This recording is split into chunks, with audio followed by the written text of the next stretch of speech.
Gracias por continuar con nosotros y como ven ya nos hemos movido a nuestro segundo set porque ha llegado la sección de las entrevistas y para iniciar con esta primera tenemos a David Serrano Peguero, él es vicepresidente ejecutivo de la Red Mundial de Líderes Políticos. Buenos días, David, ¿qué tal? Buenos días, muchísimas gracias. Permítame antes que nada darle la gracia a Dios Todopoderoso, que es quien nos guía y nos protege y es quien nos permitió un tan alto privilegio de hoy poder compartir con profesionales del nivel de ustedes. De verdad que altamente complacido. De verdad y felicitarlos porque sin duda ustedes son los líderes de la mañana. Soy un fiel seguidor de ustedes. Oh, gracias. ¿De qué trata esta red y cuál es su objetivo? Bueno, cabe apuntar que la Red Mundial nace en el 2019, en un contexto interesante, internacional, en una cumbre de la ONU.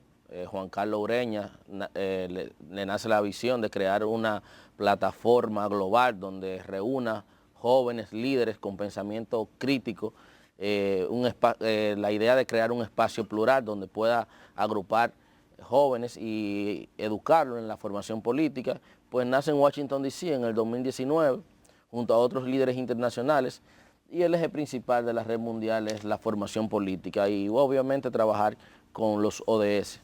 ¿Y cuántos jóvenes tienen hasta este momento que se han capacitado? Bueno, nosotros contamos con presencia casi en América Latina completa y el continente, con presencia en 52 países. En el caso nuestro, que somos vicepresidente nacional, cabe resaltar, nosotros tenemos aquí una base estructural enorme. Nosotros tenemos una dirección nacional de 20 miembros, cada miembro aborda un tema distinto dentro de la red y tenemos coordinadores provinciales, municipales y coordinadores regionales. Aparte de eso tenemos un club amplio de voluntariado, que son jóvenes que de una forma u otra no lograron ser parte de la estructura, pero nosotros a través del voluntariado pues agrupamos jóvenes que tengan la misma visión y el mismo interés de aportar a la sociedad y que esta plataforma sea un espacio para la misma. Pero ustedes están casi organizados como un partido político, tienen presencia a nivel nacional. Sí, tiene Claro su que base, sí, claro que sí. Cuidado con ustedes. No, nada que ver Cuidado. nada que ver con afiliación política. Nosotros debemos resaltar ante esa interrogante de que nuestra organización no tiene que ver nada con vínculos partidarios, por el contrario, nuestro compromiso es con sus miembros. Obviamente estamos ya enfocados más a los programas de la sociedad civil. Nosotros incluso tenemos vínculos interesantes con organizaciones gubernamentales, pero no con fines exactamente. Por ejemplo, nosotros hemos desarrollado programas con el Tribunal Superior Electoral, un curso taller enfocado en la justicia electoral. Sabes que la justicia electoral ha sido interesante luego de la ley. ¿Por qué? Porque muchísimos candidatos iban a los procesos electorales y por desconocimiento no sabían cómo actuar en justicia cuando el proceso era en perjuicio de ellos. También tenemos vínculo con estamos desarrollando vínculo con el CODES, que ustedes saben que es el Consejo Económico y Social de Santo Domingo, presidido por Samuel Sena. Con él estamos diseñando un plan estratégico para crear una especie de diplomado en observación electoral. O sea, ¿ustedes participaron en los debates? No, nosotros no participamos, pero sí hemos visto el desarrollo de esa organización que no tiene vínculo partidario y nos acercamos a ver de qué manera podríamos crear vínculos y estamos diseñando un plan interesante para trabajar un diplomado en observación electoral, porque cabe resaltar que nosotros como organización realizamos observaciones electorales a nivel internacional también, en todo el país. ¿Y qué le parece el proceso reciente que acabamos de pasar? Y si realmente la democracia dominicana salió fortalecida. A propósito, ayer ya la Junta finalizó ese ciclo. Entregó los certificados. Los certificados, sí, a los ganadores de las pasadas elecciones de mayo. Yo considero que el país nuestro, una de sus grandes fortalezas es lo robusta que es el sistema de partido. Y nosotros debemos seguir apostando a eso. Justamente por eso también la red fomenta la formación política, porque a la medida que la juventud y los líderes se forman en el área política, entonces eso a la sociedad le envía un mensaje de que hay políticos formados y justamente en este contexto que ha habido un deterioro dentro del sistema de partidos por la misma conducta de los políticos. Entonces yo considero que nosotros, a pesar de todo, obviamente debemos seguir mejorando, pero considero que la democracia está fortalecida. Robusto el sistema de partido, pero el PLD va rumbo a convertirse en un PRD o un PRSC. Le llamaban al PLD. Y se están matando si Danilo Medina continúa en la presidencia del PLD. O si lo sacan de ahí. Si lo sacan definitivamente. No, yo lo que creo que es un ejercicio democrático que se está ejerciendo en el PLD. En ese exceso de democracia no puede llevarse uno de los pilares de la Pero democracia. es que eso es la democracia. Y al final, cada político, no es que, obviamente no estoy fijando posición en favor ni en contra de nada, obviamente no tengo no vine en calidad de político, aunque lo soy, más bien en nombre de una organización, pero creo que sí, que el presidente Medina es un tipo que respeta la disidencia y de eso se trata la democracia, de tú respetar las opiniones de los demás y al final hasta las mismas organizaciones se fortalecen cuando hay opiniones encontradas y cuando hay críticos dentro de los partidos, porque a la medida de que se convierten, como dicen, en marionetas, o sea, eso es lo que lleva al descalabro, obviamente, de las organizaciones, de las instituciones políticas. Derby, hablaba de fortalecimiento del sistema de partidos políticos dominicanos, pero tenemos una ley electoral, una ley de partidos, y nunca se están de acuerdo las organizaciones y movimientos políticos con respecto, por ejemplo, al financiamiento. No hay una forma de cuantificar cuánto dinero se mueve en los procesos de campaña. Y las sanciones, muchas veces la Junta ha dicho que no puede controlar esa situación o que no tiene los mecanismos para sancionar. ¿Cómo afecta esto a ese sistema de partido? Bueno, yo considero que la Junta ha jugado un papel interesante e importante. Incluso este actual presidente ha hecho un trabajo magistral. Y sí es cierto que hay mucho bache dentro de la propia ley en términos interpretativos. Obviamente la clase política y los partidos políticos la van a interpretar siempre a su conveniencia. Es el trabajo de los a su conveniencia, pero considero que era ese marco legal de las leyes que existieron a partir de 2018, considero que era importante. Fue un gran paso, obviamente hay que seguir fortaleciendo esas leyes, pero sobre todo la aplicación de la misma. Pero ¿quién es el garante? El garante es la Junta Central. Al final, los partidos se rigen bajo la supervisión de la Junta Central, que es el órgano rector del mismo. Pero, ¿por qué ellos son quizás un poco, se puede decir, inobservantes en la ley? Es porque la Junta no le ha aplicado sanciones que le afecten también a los partidos. Entonces yo considero que como órgano rector la Junta debe ser un poco más fuerte. ¿Por qué? Porque es que todo el recurso público debe de ser transparentado y no solamente dentro de las instituciones, dentro de los partidos tú también debes pedirle informe a los partidos qué hacen. Por ejemplo, la propia ley habla de que cada partido político debe tener una escuela de formación política.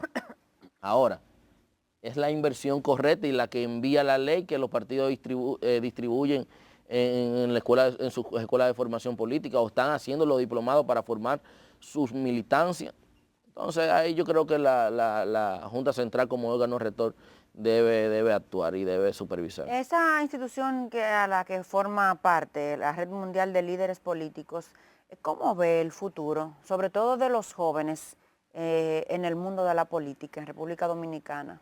Yo considero que sí, que vamos caminando muy bien. Hay una juventud más despierta, más comprometida, una juventud que se está interesando en los temas políticos y qué bueno. Nosotros ahí estamos, buscando que esa juventud se interese y este es el espacio. Por ejemplo, nosotros somos un espacio sumamente plural, donde convergen casi todos los pensamientos políticos. En mi caso yo soy vicepresidente ejecutivo de la Red Mundial, pero nosotros tenemos 3 vicepresidentes y un presidente nacional.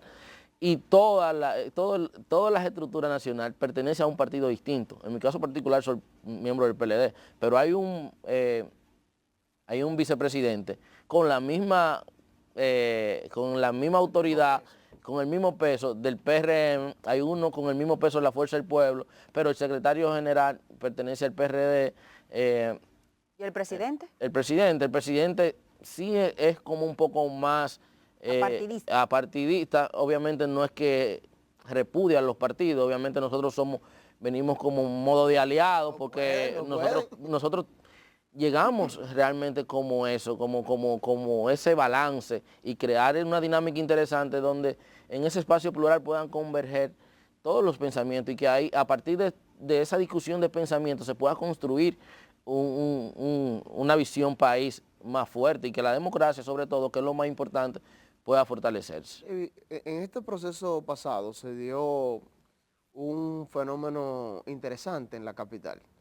Y digo interesante porque teníamos un candidato como Guillermo Moreno, que el oficialismo prácticamente lo cargó, no pudo. Sin embargo, el presidente de la República, Luis Abinader, ganó en el distrito, lo que quiere decir que hubo un voto fragmentado, o sea, un voto que votó por el presidente y otro voto que lo hizo por otro candidato. Entonces, bajo esa premisa, ¿qué tanto ha crecido el electorado dominicano que ya puede votar no por un partido, sino más bien poder fragmentar su voto? ¿Y qué tanto le conviene esto a la democracia?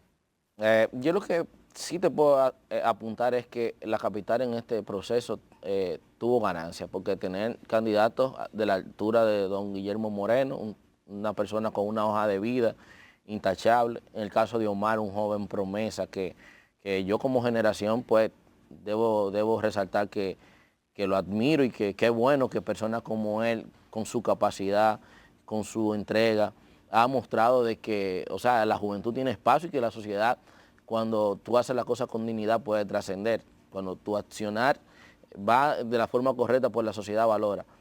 Yo creo que eso fortalece la democracia, más que todo. Este proceso fortaleció la democracia. ¿Por qué? Porque la sociedad le dijo a los partidos políticos, le envió un claro mensaje. Aquí no estamos pendientes a que si Juan es de fulano o pertenece a una fila política o lo otro. Nosotros estamos evaluando una propuesta y quien nosotros entendamos quién es que nos favorece, ese que nosotros vamos a votar. Y yo creo que sí, ahí descansa la democracia, en el ejercicio ciudadano. En el votante es que descansa la democracia. Entonces, ¿qué mensaje envió?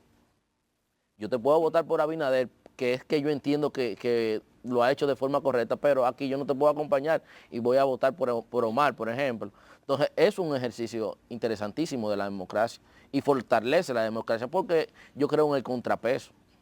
Yo creo en el contrapeso y considero que Guillermo tenía virtudes enormes que quizás no fueron presentadas de la mejor manera. ¿En serio? De la República Dominicana. Sí, pero quizás no fueron presentadas de la mejor manera porque entonces lo desnaturalizaron un poco de mi perspectiva. Entonces, Omar también un joven muy ecuánime y yo considero que por eso tuvo ganancia de causa. Pero yo creo que al tenerlo a los dos como candidatos, yo creo que la democracia primero se fortaleció y segundo, también el Distrito Nacional tuvo un alto privilegio de poder tener dos candidatos de ese nivel. Y hablando de candidatos, está el país inmerso en un debate muy importante y es la reforma constitucional.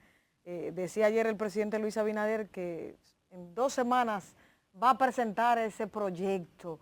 ¿Le conviene al país en estos momentos? Y tomando en cuenta ahí también que hace unos 5 o 6 años hubo una protesta grandísima en el Congreso Nacional, donde varios candidatos en aquel momento fueron a protestar por esa reforma. Recuerde ahí que estaba Leonel Fernández. El pobre Johnny Ventura.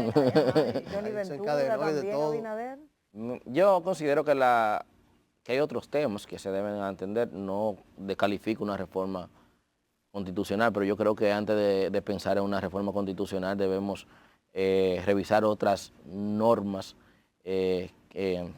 otras leyes que se deben abordar, que tienen mayor, la sociedad tiene mayor interés en que se aborden esos temas. Bueno, el código ya se aprobó en primera lectura en el Senado, obviamente ahora va a... Ya fue aprobado en el Senado, ya está en la Cámara de Diputados. En la Cámara, eso es lo que iba a decir, que ya en la Cámara de Diputados está en un proceso de estudio y hasta que las comisiones no determinen qué van a hacer, entonces no emitir una opinión como que no es lo más, en este momento, lo más Adecuado. no certero y coherente, porque vamos a esperar qué va a pasar en la Cámara de Diputados y partiendo de ahí nosotros también podemos hacer un planteamiento, pero con el tema de la reforma constitucional, nosotros incluso estamos diseñando unas mesas temáticas, nosotros nos hemos reunido como organización con unos clubes estudiantiles, por ejemplo el CIP de Pucamaima, el GREP de UNIBE, en esta semana tenemos un encuentro con los estudiantes de Derecho de la UAS, y es para abordar estos temas que están en el debate, como el tema de la reforma fiscal, la reforma al Código Laboral y la reforma a la Ley de Seguridad Social. Entonces, yo considero que hay otros temas que se deben abordar antes de pensar en una reforma constitucional. Por ejemplo, la ley de referendo. El PRM, perdón que te interrumpa, dice que ellos entienden, el presidente así lo entiende y ellos obviamente lo están secundando, que es más importante, o sea, que debe ser primero la reforma a la Constitución y luego las demás reformas. Primero aprobar esa y luego las que has mencionado y otras más. Yo lo que considero, por ejemplo, en el caso particular de la reforma fiscal, o sea, me está hablando de una reforma fiscal, pero yo lo que creo que antes de tú pensar en una reforma fiscal, tú debes de parar el tema de las evasiones fiscales. Por ejemplo, nosotros, el gasto corriente de nosotros es de un 15%, pero estamos teniendo un déficit en el gasto corriente, por ejemplo. La recaudación es un 15% del PIB, ¿verdad? Y con eso se entiende que nosotros debemos abordar el gasto corriente. Sin embargo, nosotros tenemos un déficit de casi un 3% para cubrir el gasto corriente, pero también en el sector eléctrico, casi el 40% del déficit fiscal, que son un aproximado 6.000 millones de pesos, o sea, 1.500, 1.600 millones en el sector eléctrico. ¿Y por qué se da el sector eléctrico? Obviamente por la deficiencia de distribuidora eléctrica. Entonces, yo considero que se deben abordar ese tema, así como lo ha planteado el CODES, como lo ha planteado Ángel, de que primero debemos abordar algunos déficits, algunas excepciones y algunos temas que van relacionados al déficit fiscal, y luego si se plantea la reforma fiscal, que sea una reforma fiscal integral, donde toda la sociedad esté integrada, un estudio amplio, y donde se aborden temas interesantes como la informalidad laboral, donde se aborde el tema de la seguridad social, donde las excepciones también sean abordadas de una forma interesante, donde el contribuyente más pobre no sea el que más pague, pero que el empresario también no es que sea el que mayor pague, sino que eso no tampoco le afecte en su productividad y en su competitividad. O sea, que sea un plan muy integral, pero yo creo que antes de pensar en una reforma constitucional, una reforma fiscal, hay temas que se pueden abordar desde ya y que se pueden accionar en contra de lo mismo, que por ejemplo en el tema eléctrico, un déficit de casi 1.600 millones de pesos en el tema eléctrico. Entonces, tú tienes el 40% del problema. Fácilmente, si tú resuelves el tema eléctrico, que es un problema de ¿cuántos años? Si tú resuelves el tema eléctrico, tienes un 40% del déficit resuelto. Entonces, yo considero que yo no me opongo a las reformas. Yo creo que todo país, a la medida que va creciendo, que se va desarrollando, necesita cambios en sus normamientos jurídicos. Sin embargo, yo considero que hay muchos temas pendientes que se deben abordar. Pero, David, hay una realidad. Eso se escucha muy bonito y todo, pero hay una realidad. El oficialismo no necesita a nadie para aprobar absolutamente nada a partir del 16 de agosto. Entonces, ¿qué tan complicado es para la democracia que un partido, que una agrupación acumule tanto poder? Porque tú lo decías, necesita, por ejemplo, la reforma fiscal un consenso, pero si ellos quieren aprobar lo que sea, no necesitan consensuarlo con absolutamente nadie. Bueno, la misma Constitución tiene los mecanismos de cómo se aprueba. Realmente yo creo que la democracia descansa en el pueblo. El pueblo decidió darle esa gran mayoría. Luego, sí le hace daño a la democracia. Sin embargo, la democracia es ejercida por el pueblo y ahí está el poder. Obviamente no puedo cuestionar de que ellos tengan mayoría o lo otro, porque al final fue un ejercicio democrático donde fueron a un proceso y ellos lograron tener mayoría. Pero yo considero que el PRM va a ser sabio y no va a avasallar con esa gran mayoría que tiene en la Cámara de Diputados. Yo creo que puede ser una Cámara de consenso, que es lo que se entiende que debe existir ahí. Y la Constitución establece cuáles son los mecanismos para abordar los temas y cómo se deben diseñar las reformas, cómo se deben abordar. Y yo no creo que le haga daño a la democracia, porque al final yo considero que el sistema de partidos está muy alerta a lo que está pasando. Y nosotros como institución no partidaria, también como sociedad civil, vamos a estar vigilantes a los temas y vamos a dar opiniones y vamos a ser parte de que la democracia se fortalezca y que mantenga vigente. Muchísimas gracias por haber estado aquí con nosotros. Gracias a ustedes, de verdad que es un placer, un privilegio, de verdad.